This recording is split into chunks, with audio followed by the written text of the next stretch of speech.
बिल्लाहि मिनश शैतानिर रजीम बिस्मिल्लाहिर रहमानिर रहीम अल्हम्दुलिल्लाहि रब्बिल आलमीन वस्सलातु वस्सलामु अला सय्यिदिना व नबिय्यिना बिल क़ासिम मुस्तफ़ा मुहम्मद व आलि तय्यबीन अत्ताहिरीन अल मअसूमीन अल मज़लूमीन वलातुल्लाहि अला अअदाइहिम अजमईन मिन यौमिना हाज़ा इला क़ियाम यौमिद्दीन अम्मा बअद क़ाल अल्लाहुल हकीम फ़ी किताबिहिल करीम व हुवा अस्दक़ुस सादिक़ीन व क़ौलुहुल हक़ बिस्मिल्लाहिर रहमानिर रहीम अफ़हसिबतुम अन्नमा ख़लक़नाकुम अबतन व अन्नकुम इलैना ला तुरजऊन। खुदावंद आलम कुरान मजीद में इरशाद फरमाय छे अफ़हसिबतुम अन्नमा ख़लक़नाकुम अबसन, શું તમે એમ વિચાર કરો છો કે અમે તમને બેકાર પેદા કર્યા છે? વઅન્નકુમ ઇલૈના લા તુરજઊન, શું તમે અમારા તરફ પાછા ફરી નથી આવવાના? ऐसा दोस्तों आज आयत तिलावत करवामां आवी, ये आयत में खुदावंद आलम फरमावे छे कि अमे तमने बेकार पैदा नहीं कर्या। खुदावंद आलम बीजी जगह पर अपने कुरान मजीद में फरमावे छे कि वमा खलक़तुल जिन्न वल इंस इल्ला लियअबुदून, कि हूँ इंसानों ने जिन्नातों ने पैदा नहीं कर्यो सिवाय ए के इबादत करे। तो खुदावंद आलमे આપણને જે ઇબાદત કરવા માટે પેદા કર્યો છે અને આપણને ખુદાવંદે બેકાર પેદા નથી કર્યો અને ખુદાવંદ ફરમાવે છે કે તમે પાછા અમારા તરફ પાછા ફરીને પાછા આવવાના છો। જેવી રીતે આપણે ઇન્ના લિલ્લાહિ વ ઇન્ના ઇલૈહિ રાજીઉન પડતા હોય છે કે આપણે ખુદાવંદ તરફથી આવ્યા છે અને પાછા એના તરફ પાછા ફરીને જવાના છે। તો આ આયતને જે તમારા સમક્ષ બયાન કરવામાં આવી, આ આયતને આપણા 11મા ઇમામ હસન અસ્કરી અલૈહિસ્સલાતુ વસ્સલામ એવી बयान फरमावी हती कि क्यारे के जारे पोते साव बचपनु हतुं, एमनुं नानपण हता, 6-7 वर्षनी उंमर हती, त्यारे आ आयतने इमामे बयान करी हती। ए केवी रीते आयत बयान करी हती, क्यारे बयान करी हती, इंशाअल्लाह आगे जता दर्सना अंदर तमारा समक्ष बयान करवामां आवशे कि आ आयतने इमामे क्यारे बयान करी हती। पण इमामनी शहादतनी मुनासिबतथी एमनी मुख्तसर जिंदगीना बारामां तमारा समक्ष इंशाअल्लाह बयान करवा मांगु छुं। एना पहेला आपणे आ शहादत जे इमाम हसन अस्करी अलैहिस्सलातु वस्सलामनी शहादत तारीख छे, तो आपणे सौथी पहेला एमना ज दीकरा એટલે કે આપણા ઇમામે ઝમાના અલૈહિસ્સલાતુ વસ્સલામને આ ગમીનો દિવસ આપણે એમને ઉર્સો પેશ કરીએ છીએ। ઇમામ હસન અલૈહિસ્સલાતુ વસ્સલામ કે જેમનું નામ ઇમામ હસન અસ્કરી કે જેનું નામ હસન હતું અને અસ્કરી એમનું લકબ છે। ઘણા ભૂલ ખાતા હોય છે, ઘણા એમ કહેતા હોય છે અઝગરી। અઝગરી અને અસ્કરીમાં ઘણો ફરક છે। અસ્કરી એને કહેવામાં આવે છે કે જે લશ્કરવાળો હોય, જેના પાસે લશ્કર હોય યા પછી લશ્કરમાં રહેતો હોય એને અસ્કરી કહેવામાં આવે છે, યા લશ્કરવાળા મોહલ્લામાં રહેતો હોય એને અસ્કરી કહેવામાં આવે છે। અઝગરી કે જે નાંડો હોય એને અઝગરી કહેવામાં આવે છે। તો આપણે આ ઇમામ હસન અસ્કરી છે, અઝગરી નથી। ઇમામની જે કુનિયત છે, ઇમામની કુનિયત અબુ મુહમ્મદ યા અબા મુહમ્મદ, બેવ સરખું છે, એમાં કાંઈ ફેર નથી। શું કારણે અબુ મુહમ્મદ રાખવામાં આવ્યો? કેમ કે ઇમામના દીકરાનું નામ મુહમ્મદ હતું, એના કારણે એમને અબુ મુહમ્મદ યા અબા મુહમ્મદથી બોલાવવામાં આવતું હતું। ઇમામના જે લકબો છે એ ઘણા બધા લકબો છે। એમાં જે મશહૂર લકબ છે એક અસ્કરી, બીજો લકબ છે ઝકી, પાકો પાકીઝા, ઝકી એટલે પાકો પાકીઝા, અને ત્રીજો લકબ જે છે જેને ઇબ્નુર રઝા કહેવામાં આવે છે। ઇબ્નુર રઝા એટલે કે રઝાના દીકરા, એટલે કે ઇમામે રઝા અલૈહિસ્સલાતુ વસ્સલામના દીકરા। ઇમામે રઝાની શહાદત પછી જેટલી બી ઔલાદો આવી, ઇમામની ઔલાદ, ઇમામના પોતરાઓ જેટલા બી આગળ આવતા ગયા, એમને બધાને ઇબ્નુર રઝા કહેવામાં આવતું હતું। એટલે ઇમામ રઝાએ બહુ મોટી કુરબાની આપી, એના કારણે બધાને ઇબ્નુર રઝા કરીને બોલાવવામાં આવતું હતું। 9મા ઇમામને બી ઇબ્નુર રઝા કરીને બોલાવવામાં આવતું હતું, 10મા ઇમામને બી ઇબ્નુર રઝા કહેવામાં બોલાવવામાં આવતું હતું, 11મા ઇમામને બી ઇબ્નુર રઝા કરીને બોલાવવામાં આવતું હતું। આપણે અગર જોઈએ કે ઇમામના પપ્પાનું નામ, તો આપણે બધાને ખબર છે કે ઇમામ પપ્પાનું નામ આપણા 10મા ઇમામ હતા કે જેનું નામ અલીયુન નકી હતું।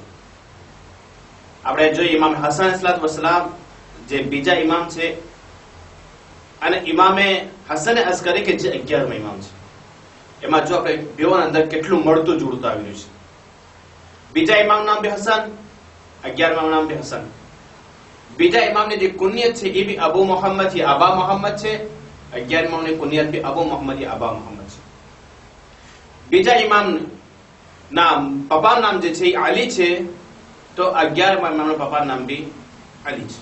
તો કેટલી બધી મળતી જોડતી વસ્તુઓ આપણા પહેલા હસન અને છેલ્લા હસનમાં. કેમ કે આપણે 12 ઇમામ આપણે જોઈએ, આ તો આપણે ફક્ત બે જ એવા હસન નામની શખ્સિયતો મળે છે. એક પહેલા બીજા ઇમામ છે અને છેલ્લા હસન કે જે બીજા હસન કે જે 11મા ઇમામ છે. આપણા ઇમામની માનું નામ કે જે 3 રિવાયતમાં મળે છે નોખું નોખું કે આ નામ હોવું જોઈએ. એક નામ છે સુસન, બીજું નામ છે હદીસ અને ત્રીજું નામ છે સોલૈલ. આ 3 નામો આપણને રિવાયતોના અંદર આપણને મળે છે. તો આપણે આપણી છોકરી જયારે ઘરમાં પેદા થતી હોય તો આપણે નામો ગોતવા જતા હોય, સારા સારા નામો, કે કોઈ સારું નામ મળી જાય.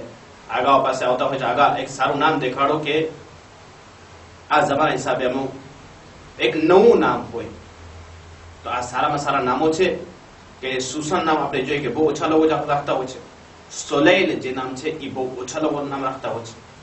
નામ આપણે ઔલાદોના નામ રાખે, ઇમામોની માઓ ઉપર, ઇમામોની દીકરી જે નામ છે એમના દીકરી નામ ઉપર, યા પછી ઇમામના દીકરા અગર દીકરો થાય તો ઇમામના દીકરાના નામ ઉપર આપણે અહલે બેત અલૈહિસ્સલામના નામ ઉપર આપણે નામ રાખીએ. મુદ્દતે ઇમામત, ઇમામ કેટલા વર્ષ સુધી ઇમામ રહ્યા? આ ઇમામ એ છે 11મા ઇમામ કે જે સૌથી ઓછામાં ઓછું મુદ્દતે ઇમામને પસાર કર્યા છે. બીજા આપણે ઘણા ઇમામોને જોઈ લઈએ કે 10 વર્ષથી ઓછું કોઈ ઇમામે પોતાની ઇમામતની મુદ્દત પસાર નથી, એનાથી વધારે પસાર કર્યા છે 10 વર્ષથી. એના કરતા ઓછું 10 વર્ષથી ઓછું અગર જોવામાં આવે તો ફક્ત અને ફક્ત આપણને 11મા ઇમામ મળે છે કે જેની મુદ્દત ઇમામત જે લખવામાં આવે છે કે 5 વર્ષ અને 7 થી 8 મહિના હતું. 7 થી 8 મહિના સુધી પોતે ઇમામતનો હોદ્દો સંભાળ્યો. કેમ કે જયારે 10મા ઇમામની શહાદત થઈ ગઈ એના પછી ઇમામતનો હોદ્દો આપણા 11મા ઇમામને મળે છે. ઇમામની ઉંમર, જ્યારે ઇમામની શહાદત થઈ ત્યારે ઇમામની ઉંમર જે હતી એ 28 વર્ષની હતી. 28 વર્ષના હતા ઇમામ. સૌથી ઓછા ઇમામોમાં સૌથી ઓછી જે ઉંમર હતી જે જિંદગી દુનિયામાં પસાર કર્યા એ આપણા 9મા ઇમામ 25 વર્ષ 25 વર્ષના હતા અને આપણા 11મા ઇમામ 28 વર્ષના હતા. ત્યારે આ દુનિયાથી રૂખસત થઈ કે એમની શહાદત થઈ. શહાદતનો દિવસ જે આપણને મળે છે કે 8મી રબિયુલ અવ્વલના ઇમામની શહાદત થઈ. હિજરી સન 260 1360માં ઇમામની શહાદત થઈ. જે ખલીફા ઇમામને ઝહેર આપ્યું એ ખલીફાનું નામ છે મુઅતમદ અબ્બાસી. ઇમામની જે ઔલાદો છે એ એક જ ઇમામની ઔલાદ છે કે જે આપણા હાલના ઇમામે ઝમાન અલૈહિસ્સલામ છે. તો ઇમામનો બચપણનો વાક્યો કે જ્યારે છોકરાઓ રમી રહ્યા હતા, ઇમામ એક જગ્યા ઉપર ઊભા રહીને રોઈ રહ્યા છે. ઇમામ રમતા નથી. એટલામાં બહેલોલમાંથી પસાર થયા અને જનાબ બહેલોલે સવાલ કર્યું ઇમામને કે તમે શું કામ બચ્ચાઓ સાથે નથી રમતા?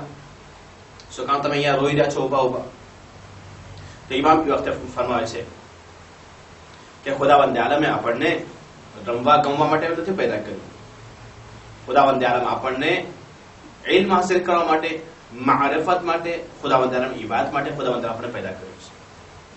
તો જનાબ બહેલોલ સવાલ કરે છે કે તમારા પાસે આના માટે કઈ દલીલ છે કે જે તમે કહો છો ખુદાવંદ આલમ રમવા માટે, રમત ગમત માટે આપણને પેદા નથી કર્યા, એ બીજા ફાલતુ કામ માટે પેદા નથી કર્યા? તો ઇમામ ફરમાવે છે કે બેશક. અને ઇમામે આ આયત તિલાવત કરી જે તમારા સમક્ષ પહેલા હું બયાન કર્યો. અફહસિબતુમ અન્નમા ખલકનાકુમ અબતન વઅન્નકુમ ઇલૈના લા તુરજઉન. તમે એમ શું વિચારો છો કે ખુદાવંદ આલમ આપણે બેકાર પેદા કર્યો છે? કે ખુદાવંદ આલમ આપણે બેકાર પેદા નથી કર્યો અને એક ને એક દિવસે આપણે પાછા ખુદાવંદ આલમ પાસે પાછા જવાના છીએ અને ખુદાવંદ આલમ આપણને ઇબાદત માટે પેદા કર્યો છે. ઇમામની જે હદીસ છે મશહૂર અને મારૂફ જે હંમેશા બયાન કરવામાં આવતું હોય છે કે ઇમામ ફરમાવે છે કે મુઅમિનની જે નિશાનીઓ છે 5 નિશાની છે. પહેલી નિશાની જે મુઅમિનની છે એ છે કે મુઅમિન હશે તો એના જમણા હાથમાં વીંટી હશે, અંગૂઠી જે વીંટી હોય છે એ જમણા હાથમાં હશે.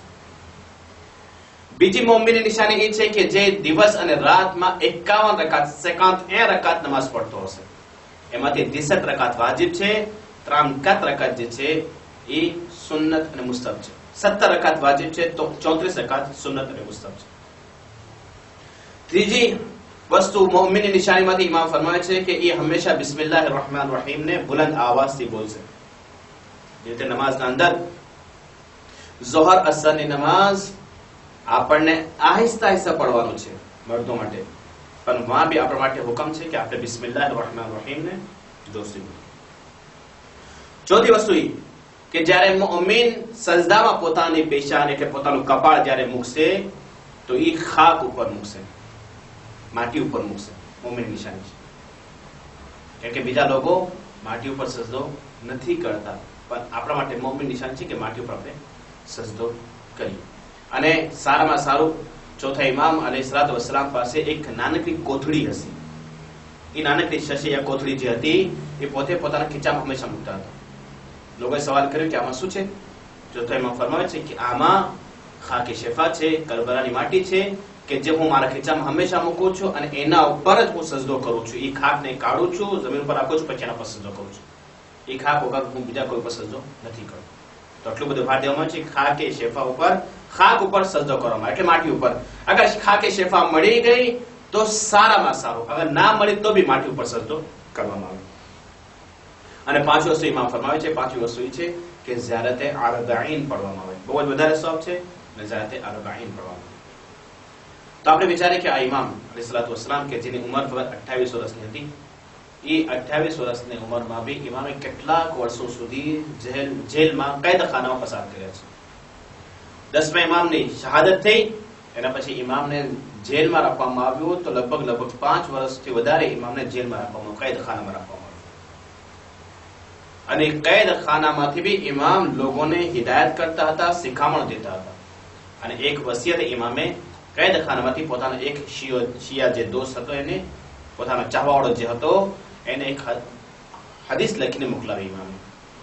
હદીસમાં શું લખે છે? ઇમામ ફરમાય છે કે અમારા શિયાઓને કહેવામાં આવે કે ઉસીકુમ બિતaqwallah, કે તમારા માટે હું વસિયત કરું છું કે તમો તકવા ઇખ્તિયાર કરો, મુત્તકી બની જાઓ, પરહેઝગાર બનો, ખુદાવંદ આલમથી ડરતા રહો. વલ વરએ ફી દીનિકુમ, અને એ વસ્તુથી બચો કે જેના અંદર શંખ હોય તમને, એનાથી બી બચી જાઓ.